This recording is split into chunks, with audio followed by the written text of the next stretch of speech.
अभी हमने जी भर के देखा नहीं है, अभी हमने जी भर के देखा नहीं है, अभी हमने जी भर के देखा नहीं है, अभी हमने जी भर के देखा नहीं है, अभी हमने। जितनी घूंघट वाली हो आज से जो गीत गाओ। मेरे प्यारे कन्हैया मेरी मथुरा में आजा, अभी हमने जी भर के देखा नहीं है, अभी हमने जी भर के देखा नहीं है। जरा ठहर जाओ तो फिर क्या नहीं है, अभी हमने हाँ, अभी हमने हाँ, अभी हमने जी भर के देखा नहीं है, अभी हमने जी भर के देखा नहीं है, अभी हमने जी भर के देखा नहीं है।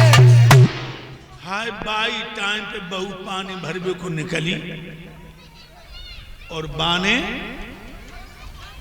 घड़ा भर के मूड पे धर लो, रस्सी बगल में लटकाई दे, घूंघट मान लो। कन्हैया समझिए जो मेरी प्रेम की हिरणिया है। संकीर्ण मदन बलवीर छदामी दामा मनसुका बलराम अंगेला पढ़न लगे।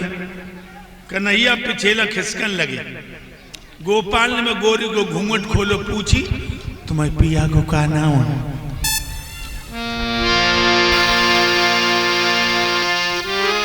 मुस्करा के गोरी बोली है, हृदय में प्रेम अति बारे हैं, घूंघट मेरो छोड़ दे द्वारे पे दे मेरे छाड़े, घूंघट मेरो छोड़ दे द्वारे पे दे तू मेरे छाड़े, घूंघट मेरो छोड़ दे द्वारे पे दे तू मेरे छाड़े।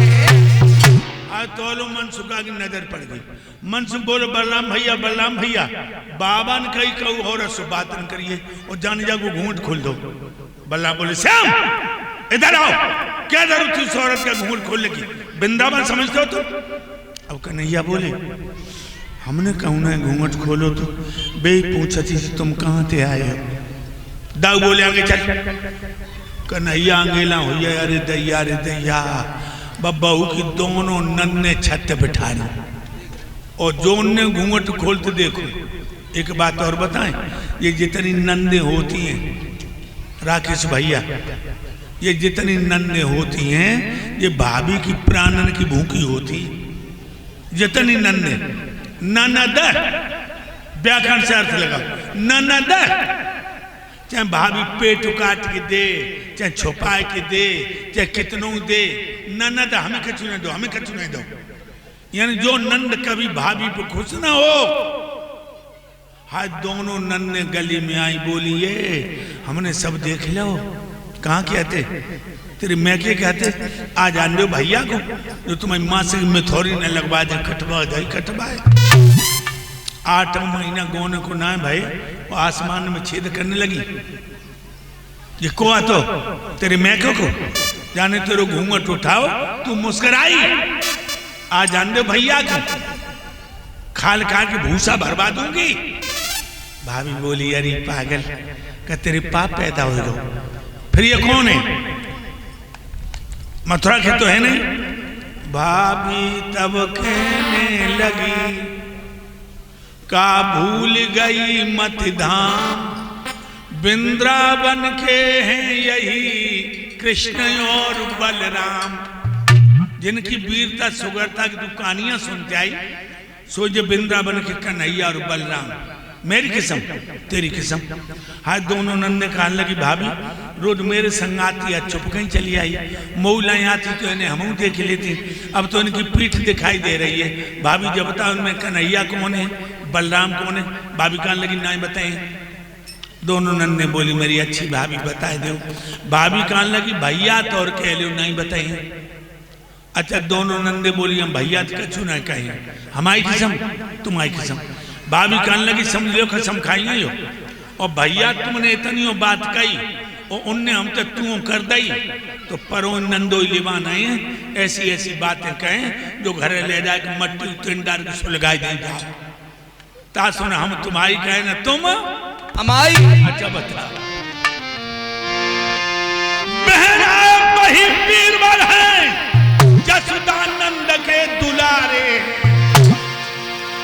पीतंबर वाले मोहन है दाऊ नीलंबर पारे। पीतंबर वाले मोहन है दाऊ नीलंबर वाले। पीतंबर वाले मोहन है दाऊ नीलंबर वाले। कह रहे भाभी बोली क्या बोली गुरुदेव? दीदी वही बीरबल है जय हो जसुदानंद के दुलारे। जसुदानंद के दुलारे। जसुदानंद के दुलारे। पीतंबर वाले मोहन है तो दाऊ नीलंबर पारे। पीतंबर वाले मोहन है दाऊ नीलंबर वाले। पीतंबर वाले मोहन है दाऊ नीलंबर वाले। अरे तुम सब ये चलो हटा मत लग गाड़ी से। ये बालक सही ना है। अच्छा पीछे क्या कर रहे हैं बच्चे? हटाओ से। नन्हे भाभी के संग चली गई राकेश भैया। बाई गली में भगवान जाए रहे और बाई गली में राजा कंस को धोबी राजा कंस का कपड़ा धोए के प्रेस करके पोटरी खोपड़ी बिधारे और आज माने इतनी पी लई जो मोना के राजू पिए थे ताऊ तो जाता भैया लड़खड़ात बहु आए रो सो भगवान कन्हैया बोले ओ भैया पोटरी वाले ओ भैया पोटरी वाले तुम कौन हो? और धोबी बोला तुम लोग जानते नहीं हो कि मैं कौन हूं। भगवान बोले भैया हम नहीं जाने हम तो वृंदावन से आए मथुरा के मेहमान हैं। धोबी बोला दारू के निशान तुम वृंदावन से आए हो तुम लोग नहीं जानते मैं राजा कंस का लोभी हूं। भगवान बोले वाह भाई वाह बहुत अच्छे मिले तुम राजा कंस के धोबी हम राजा कंस के मेहमान। लेकिन भैया जल्दी में आए कपड़न तो परेशान। ऐसा करो 2 दिन के लिए राजा कपड़ा मुझे भाड़े पे दे दो मेरी दरबार में शोभा बन जाएगी मैं आपको किराया दे दूंगा। अब धोबी हंसा क्या कहा देखिए संगरी हीरो को जबकि अम्मा जसोदा जब मथुरा में दही बेचते बेचते बूढ़ी हो गई जाके बाप ने कमरिया ओढ़ के गैया चराई तिनको ललाओ राजा कंस के कपड़ों का कदरदान बन के हीरो गई खाली करो वरना मेरे हाथों से मारे आओगे। भगवान बोले वाह भाई वाह हम मीठी मीठी बातें कर रहे और तुम जहरो बोल रहे क्या कहूं फ्री की मिल गई? धोबी बोला पीता हूं अपनी कमाई पीता हूं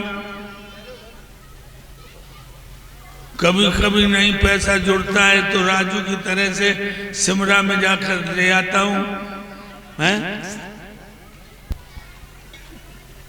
भगवान बोले तमीज से बोल।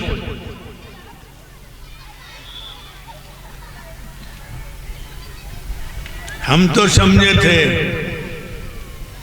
वृंदावन में अकल वाले यादव होंगे कोई अकल नहीं।